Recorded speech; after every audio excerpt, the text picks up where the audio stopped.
Hello, friends. My name is Bethany Stahl, and I am a full-time author and illustrator. And today I am going to be talking about the Cassidy INFORM Act Amendment. Now, many of you may have gotten emails if you sell on third-party platforms such as Etsy or eBay or even Amazon Seller Central about this amendment and what it means for sellers. So, as an author, many of you may not run into this if you're not selling your books or other merchandise on third-party platforms. However, if you do, this will apply to you. The Cassidy INFORM Act Amendment is intended to inhibit criminal organizations involved with IP theft. It does require online marketplaces to confirm and publicly display the address and contact information of sellers to buyers. So what that means is when you go on Etsy, if this is passed, the seller of Etsy will have their full name, address, phone number, and email listed. That's a big deal because that is a lot of private information that is being displayed. However, let's read this bill more in depth and see if how Etsy, for example, is explaining it is exactly how it's going to work out. So Etsy is really urging people to reach out to your lawmakers because they are saying that it is not considered of how much it will impact the privacy and safety of sellers who work from their homes. This was really scary when I first read it because I work from my home, and of course I do not want my address publicly displayed.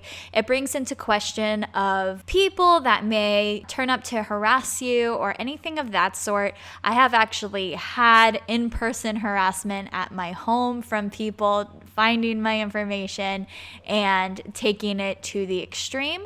So this is something that I was very concerned with when I read it, and I do like having my information private, as many of you do as well. Even though we're sellers, we're also people, and it's a scary thought to have all of your information out there. I wouldn't want to have a person who I run into on a daily basis' home address. You know, when you go to an insurance company and get their home address, you wouldn't do that if you were unhappy with their services, or even going out to eat. If you get the server and you didn't care for the server and all of a sudden at the end you leave a tip and they give you a card with all their information on it, it does seem really unsafe. So I definitely understand where Etsy was coming from. So I have linked the full bill down below for you all to read. I went ahead and read through it, and I'm just going to cover some important parts inside of it. So what this means is any online marketplace is going to be required to share a high-volume third-party seller information. That means the full name, the full business address, whether they engage in manufacturing, importing, retail, or reselling, and the contact information for the seller, including a phone number and working email address. So a few terms that stood out to me was high volume. I wasn't sure what they were going to define that as, so I looked it up. And the term high volume third-party seller means a user of an online marketplace who is a third-party seller. So that means anybody who is using Etsy or eBay or Amazon Seller Central. Technically, we are third-party sellers. That's what that means. And who in any continuous 12-month period during the previous 24 months, okay, so not just a fiscal year, not just a calendar year, but any continuous 12-month period within the last 2 years that you have had more than 200 sales or transactions, or if you have a total of $5,000 or more in gross revenue. And that's actually not very high at all. As most of you guys know who are sellers, it's not difficult to sell more than 200 things or hit over $5,000 and that's crazy that that's considered high volume. I know I was definitely expecting a lot more. But as I read it, I did see that there are notes within the amendment that do state, if the high volume third-party seller demonstrates to the online marketplace that the seller does not have a business address and only has a personal street address, so your home address, the online marketplace can direct the high volume third-party seller to disclose only their country and, if applicable, the state in which they live in. And at that point, it does say that they do not have to put the phone number, but they do have to put up the email address. That's a little bit more comforting, but the thing that scares me with this is it says they may direct them, which means it would then fall upon the platform of whether they just want to go ahead and display all of that, or if they are going to provide an option for you to opt out. So even though the amendment may not require it, these platforms can require it.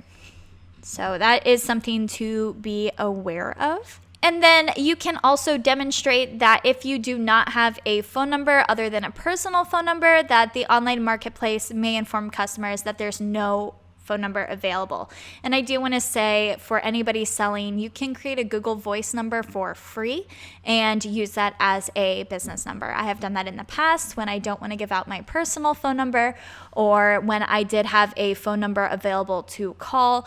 I still use something similar if I'm not doing a webcam meeting. If I'm having a business call with somebody, I don't like to give out my personal cell phone number, but I do give out a business line that I can pick up from my phone for free. So if you haven't used Google Voice before, I do highly recommend to check that out.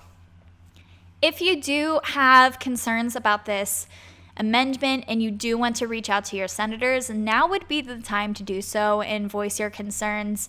Otherwise, in terms of sellers, and I know a lot of you watching my channel do sell on KDP and Ingram Spark, so print-on-demand companies.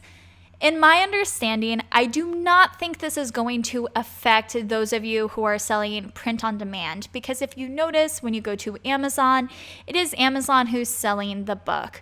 Yes, it is our book. Yes, we are putting it out there, but there are other third-party sellers like Amazon who are buying our book and then selling it. So I do think, and this is a big think, as long as it's my understanding and I'm understanding this properly, I do not think that if you are selling your books that way, that you are subject to this. However, if you are selling your books and you're having them printed in bulk and you're selling them from a stash in your house and you're using Amazon Seller Central, I do believe it would affect you. So that is something to just be aware of. I do highly encourage you all to read the bill. I may not be understanding this properly. I'm not saying I'm the expert on this. So this is just my interpretation, and I did want to share it with you as this is new legislature coming through that we should all be aware of. Whether it affects us or not, it is affecting our family within the online selling community, so it's something that we do want to be aware of. I hope this video has helped. If it did, please give this video a thumbs up and subscribe to my channel for more content like this, and I will see you all next time. If you are looking for more information about publishing, go over to bethanystahl.com/classes to see a huge collection of information that I have gathered for you, separated out into topics. Now, most of these classes are free to access, but there are a few that are exclusive to my self-pub patrons. If you do want to join that, go over to patreon.com/BethanyStahl, where you can join and get access to the classes, as well as other behind-the-scenes tips, tricks, and documents that are exclusive to that squad. If you are trying to get into contact with me to ask questions, the best place to do that would be Patreon. I do see all of those messages and comments first, and I am able to reply to those almost immediately. So that is the best place for more individualized help. I hope this video has helped, and I will see you all next time.